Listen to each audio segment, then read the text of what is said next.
नमस्कार बच्चों, स्वागत है आपका करियर काउंसलिंग की सीरीज़ में। तो बच्चों, करियर काउंसलिंग की इस सीरीज़ में हम बात कर रहे हैं डिफेंस के ऊपर।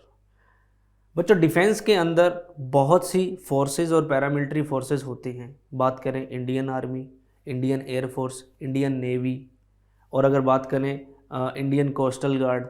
उसके बाद बच्चों पैरामिलिट्री फोर्सेस के अंदर सीआरपीएफ, सीआईएसएफ और एसएसबी, और उसके अलावा सीआईएसएफ और बीएसएफ। ये बच्चों सारी पैरामिलिट्री फोर्सेज और फोर्सेज होती हैं।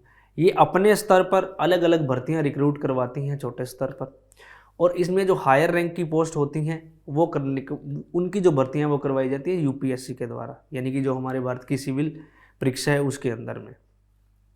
तो बच्चों, हमने सारी भर्तियों को कवर अप किया है, लेकिन बच्चों कुछ भर्तियां सीआईएसएफ या जो भी पैरामिलिट्री फोर्स है या इंडियन आर्मी के अंदर हैं, आप अगर चयन होते हो तो आगे आप स्किल के आधार पर प्रमोट भी हो सकते हो। बच्चों, इनके अंदर प्रमोशन बहुत ज़्यादा होता है, यानी कि अगर हायर रैंक की भी बात करें ना, तो उसके अंदर भी मान लो 50% ही रिक्रूटमेंट निकलती हैं। उसके अलावा बाकी सारे जितनी भी पोस्ट होती हैं उनमें प्रमोट होकर पद मिलते हैं। बच्चों, डिफेंस के अंदर जाने के लिए सबसे पहला जो काम होता है, आप फिजिकल रूप से फिट होने चाहिए, ये पहली शर्त होती है।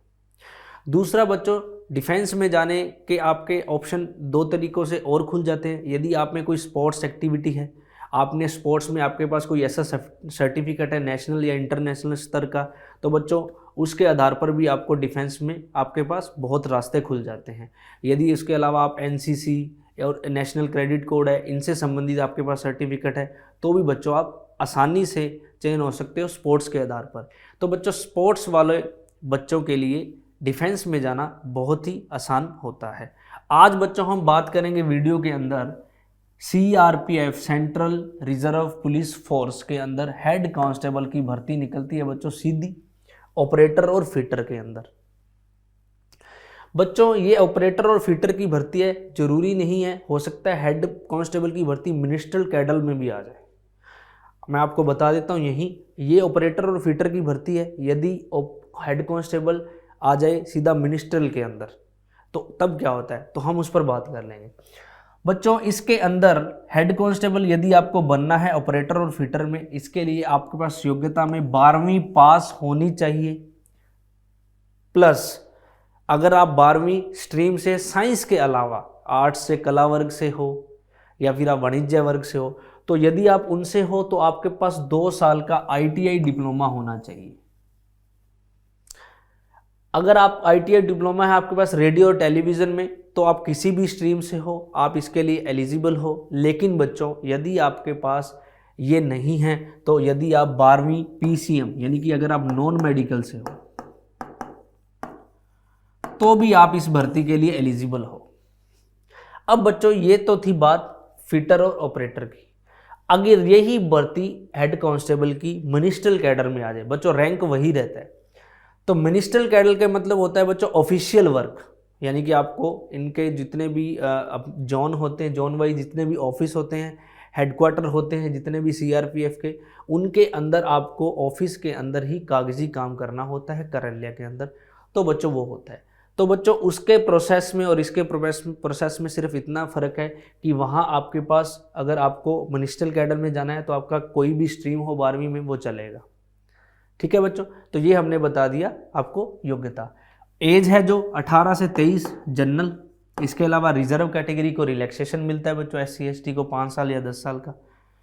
आगे हम बात करें प्रोसेस की एग्जाम की, तो बच्चों फिजिकल होता है, चाहे मिनिस्ट्रियल कैडर में हो चाहे ऑपरेटर या फिटर में हो। मानक परीक्षण और दक्षता परीक्षण दोनों होंगे। लेकिन बच्चों यहाँ पर लिखित परीक्षा के साथ, ये लिखित परीक्षा अकेली होती है ऑपरेटर और फिटर में। लेकिन यदि मिनिस्ट्रियल कैडर में आपको जाना है तो आपको लिखित परीक्षा के साथ एक स्किल टेस्ट भी देना होता है। यानी कि यदि आप लिखित परीक्षा को क्लियर करते हो तो आपका एक स्किल होता है कंप्यूटर पर, जिसमें स्पीड टाइपिंग टेस्ट होता है हिंदी लैंग्वेज या इंग्लिश लैंग्वेज में, या कई बार बोथ में भी। या तो ऑप्शन में आपसे चूज करवाई जाती है लैंग्वेज किसमें टाइपिंग टेस्ट देना है, और कई बार बच्चों कंडीशन होती है पेपर के ऊपर कि कई बार दोनों ही मांग लेता है, इसलिए आप दोनों की ही तैयारी कर सकते हैं।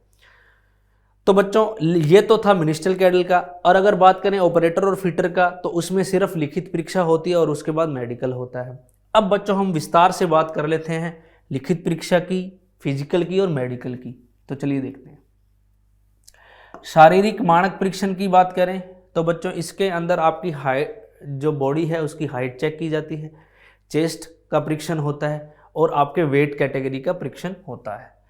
तो बच्चों बात कर लेते हैं ऊंचाई की। तो मेल कैंडिडेट्स के लिए ये बच्चों ऑपरेटर और फिटर और मिनिस्टर कैडर के लिए सेम है। ऊंचाई आपके सामने रहती है आपके लिए 170 सेंटीमीटर मेल कैंडिडेट के लिए और 157 सेंटीमीटर फीमेल कैंडिडेट के लिए। सीना की अगर बात करें तो 80 सेंटीमीटर मेल कैंडिडेट के लिए with expansion of 5 centimetre, 5 centimetre की फुलावट के साथ, यानी कि आपको सांस फुलाकर 5 सेंटीमीटर तक सीना फुलाना होता है। अब बात कर लेते हैं दौड़ की। दौड़ में बच्चों 5 किलोमीटर की दौड़ होती है। पुरुष अभ्यर्थियों के लिए 24 मिनट का टाइम होता है। आपको 24 मिनट के अंदर 5 किलोमीटर की दौड़ को क्लियर करना होता है बच्चों, 24 मिनट के अंदर अंदर। बात कर लेते हैं फीमेल कैंडिडेट की।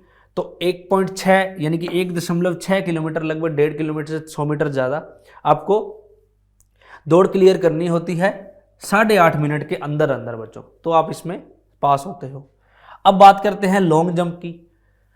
तो मेल कैंडिडेट के लिए लॉन्ग जंप है 11 feet 3 chance,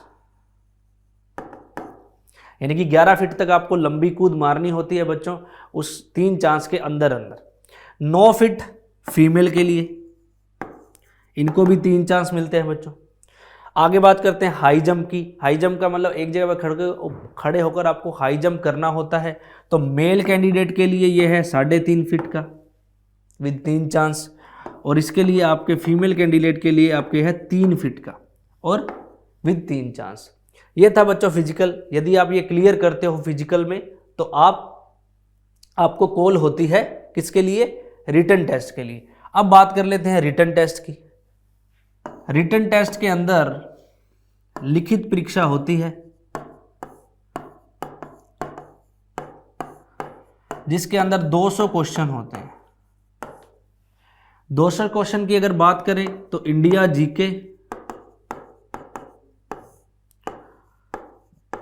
maths and reasoning, general science और इंग्लिश एंड हिंदी लैंग्वेज और थोड़ा बहुत करंट अफेयर्स। इंडिया जीके की अगर बात करें तो इंडियन पॉलिटी, भारत के संविधान से संबंधित प्रश्न पूछे जाते हैं।